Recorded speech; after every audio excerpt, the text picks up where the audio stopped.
Bond insurer MBIA will urge lawmakers on the Hill today to stop what it is calling dangerous market manipulation activities of short sellers. MBIA testifies this morning before the House Financial Services Committee. We've been talking to people all morning long about this.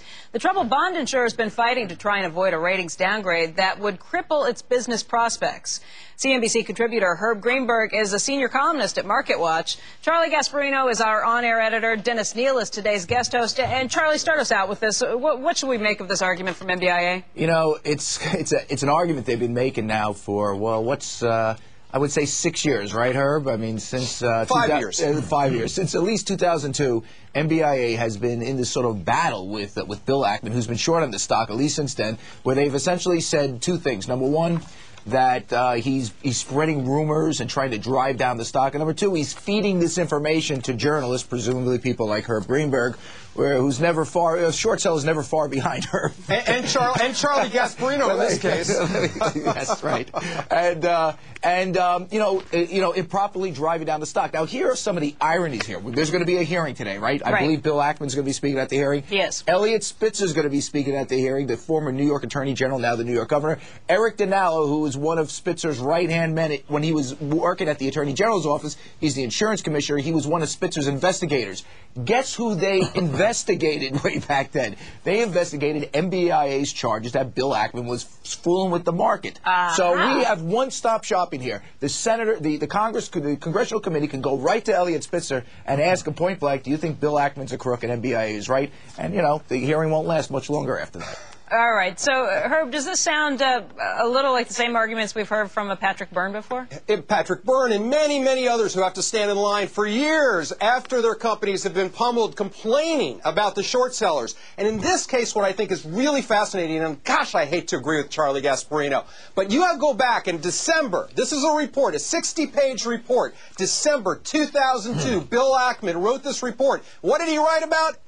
CDOs. He was warning about them, and he was warning about the problems, among other things, at MBIA as far back as that. Yeah, he was. I believe, you correct me if I'm wrong, his main focus was not on CDOs at the time. It was about other stuff. But it was on off-balance sheet. It was on off-balance sheet issues. Right. But I think what's interesting here, and what I wrote in my blog this morning, are they kidding that they're actually coming out and alleging this after the fact? What are they going to say? Ackman was wrong? They should actually be giving this guy a congressional manager honor of a congressional medal of investing or honor or whatever you want to call it for warning people about this. For being your source all these years, right, Herb? Guys, at least, you know, the thing about Ackman, at least he was operating in the bright light. He published white papers. He held press conferences. He said, I think they're bad because of this.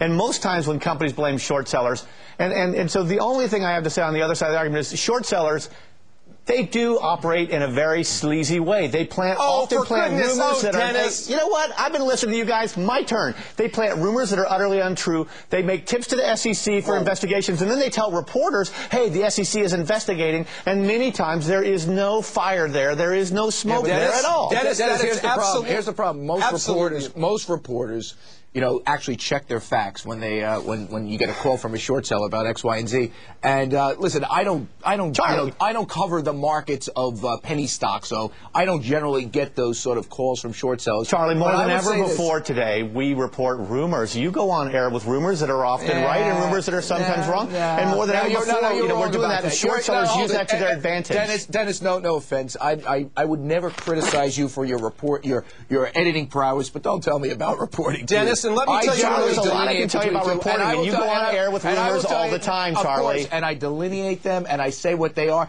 And you say they're rumors, and then you report them. No, and make this distinction. By the way, how do you like being interrupted, Charlie? Is it good? I'll keep interrupting you. Make this distinction. There's a difference between doing reporting and reporting rumors about specific companies when you get a call from a short seller and talking about what's in the market, what's moving the market. It's a huge difference. You know, pick up the phone once in a while. You'll figure it out. You say that all the time, and I do pick up the phone, and a lot of my sources tell me you don't know what you're talking about, so I don't believe them when they say that, because I think you do know what you're talking about. Thank you, Dennis. But you know, Dennis, you raise this thing. You say the short sellers plant rumors with the reporters. Come on, Dennis. The issue. You know what I'm more worried about? I'm more worried about guys that overhype companies, call reporters, try to get companies juiced, try to pump them, try to dump them. I actually think that's a big problem on Wall Street. And if you don't do your research as a reporter, then you have a major problem. But I say when you come here and you give us that old story, Dennis, that's hogwash. Yeah, Just hogwash. I mean, the other thing is, though, the other thing is you have to really look at what Ackman's, some of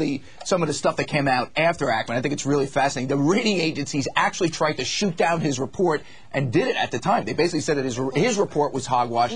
And I hate to keep bringing this back to the rating agencies, but someone should bring them back into that congressional committee. Well, you know and ask that this is going to why did they say that then, and how did this happen now? Well, you know these short sellers. You sleep at the foot of their bed. You think they're ethical and they operate entirely accurately and ethically? The short sellers. I think short sellers operate as ethically as people who are long stocks, Dennis. I think there are bad apples in every single bunch. And Dennis, to simply sit here and paint a broad brush like that, and you come from a magazine, by the way, that perhaps has one of the best reputations for being critical, going way back to Jim Michaels. Yes. So I think you know that the issue of short sellers or longs, they're bad in each camp. There are many, many good. And I would say among the short sellers, they're among the smartest, and I say that just because they're going against the herd.